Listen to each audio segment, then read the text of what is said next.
Inclusive education. It seems to be a common buzzword in education, but what is it? In this video, we'll look at what inclusion means in education and explore some common myths along the way. Inclusion is about creating a learning environment where all students, regardless of their abilities or disabilities, have equal access to educational opportunities and are supported to participate fully in the life of the school. Inclusion is more than just physical presence of students with disabilities in the classroom. It's about ensuring they are genuinely part of the learning community with equitable access to curriculum, extracurricular activities, and all aspects of school life. Inclusion acknowledges that different students have different needs, and that these needs must be met to provide all students with an equal opportunity to succeed. Inclusion is about creating environments where all students feel valued and respected. It's about recognizing the unique strengths and contributions of each student and providing the necessary support to ensure their success. This involves not only physical inclusion, but also social and academic inclusion, where every student is an active participant in the learning process.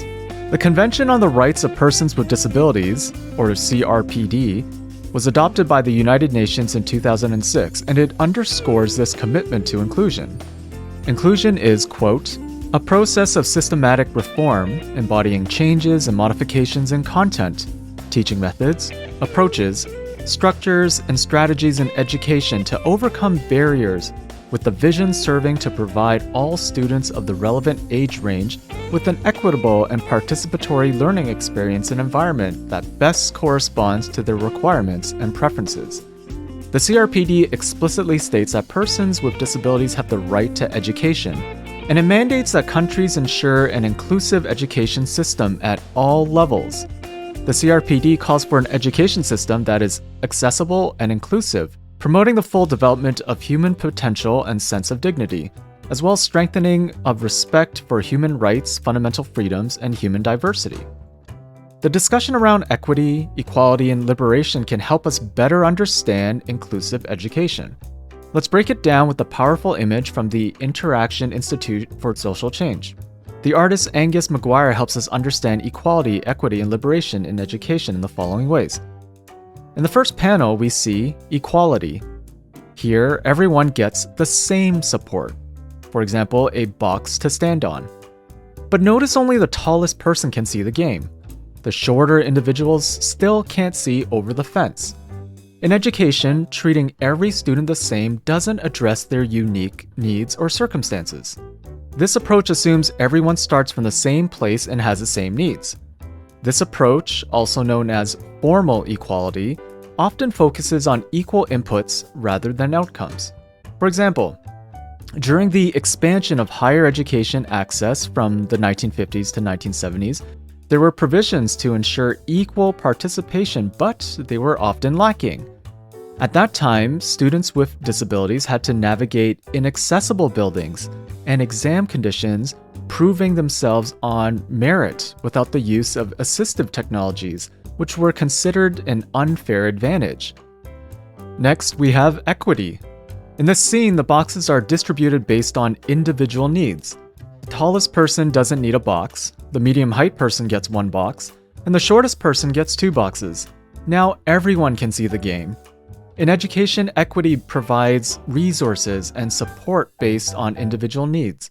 This might look like extra tutoring for some students, assistive technology for others, or flexible deadlines for those with different learning paces. Equity in this way is also known as substantive equality, which recognizes the need to remove barriers through action and reasonable adjustments. These policies aim to increase the participation of specific groups by providing changes to usual practices, thus ensuring equal opportunities. Substantive equality involves treating groups differently to achieve fairness. For example, the provision of accessible assessments using universal design principles benefits all students, but tailored adjustments like Braille exams ensure individual needs are met. Finally, we see liberation. Here, the fence itself has been removed, so everyone can watch the game without any barriers. In education, liberation means removing systemic obstacles that hinder learning for certain groups. It's about transforming the system so that all students have an equal opportunity to succeed, regardless of their background, abilities, or circumstances. Now, within inclusive education, there are several fundamental concepts and models to understand. First, the medical model, which views disabilities as stemming from impairments, and it focuses on the individual's limitations and deviations from the norm. This model emphasizes correcting through medical interventions aiming to adapt the individual to their environment, and it often overlooks societal barriers. The criticism is that the medical model pathologizes differences, and it ignores the social and environmental factors that contribute to barriers for individuals with disabilities. Next, the social model separates disability from impairment, and it attributes disability to societal barriers that restrict participation in activities for individuals with impairment. It advocates for identifying and removing environmental and attitude barriers rather than focusing solely on the individual's impairment. This model has driven policy changes, universal design principles, and greater acknowledgement of the access barriers faced by individuals with disabilities.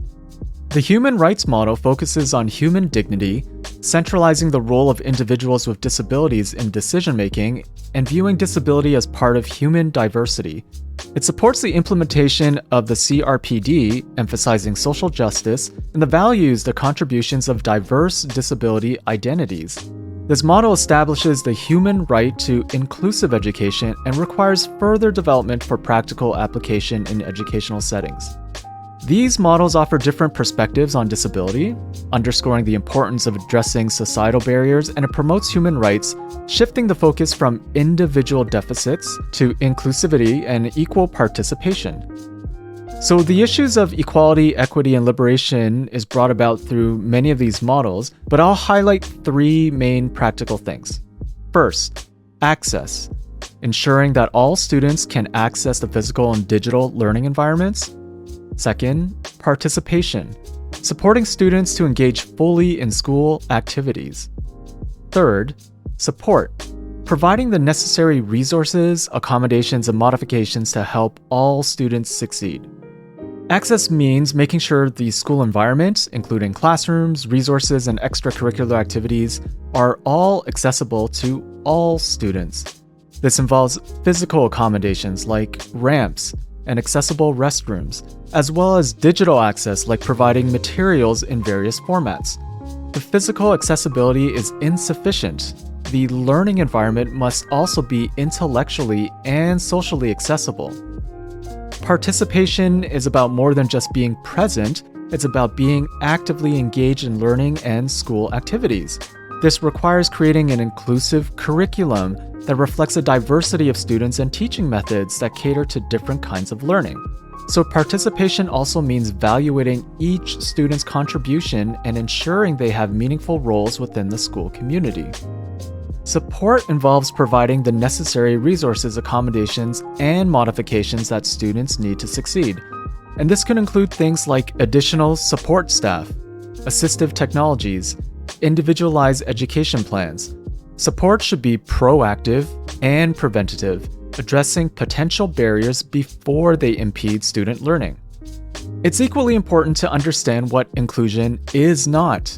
Inclusion is not just about placing students with disabilities in general education classrooms without the necessary support and accommodations. This practice, often referred to as mainstreaming, does not equate to true inclusion. Mainstreaming often involves expecting students with disabilities to fit into pre-existing educational frameworks without significant changes to those frameworks. This approach fails to address the unique needs of each student and does not provide the necessary support for their success. Mainstreaming typically results in a lack of meaningful participation and engagement for students with disabilities. For example, placing a student with a physical disability in a classroom without ensuring that the classroom is physically accessible, or expecting a student with a learning disability to keep up with the curriculum without any modification or support, are both practices that do not truly reflect inclusion. True inclusion requires a fundamental shift in how we think about education. It's about redesigning our educational systems to be flexible and adaptive, ensuring that all students have the opportunity to succeed. This means involving students, parents, and educators in the co-design of learning environments and continually reflecting on and improving our practice. Thank you for joining me in the introduction of inclusive education. Remember, inclusive education is about creating a better future for all students. Let's commit to making our classrooms truly inclusive where every student has the opportunity to succeed. Don't forget to like, subscribe, and share this video with your fellow educators. Together, we can make a difference.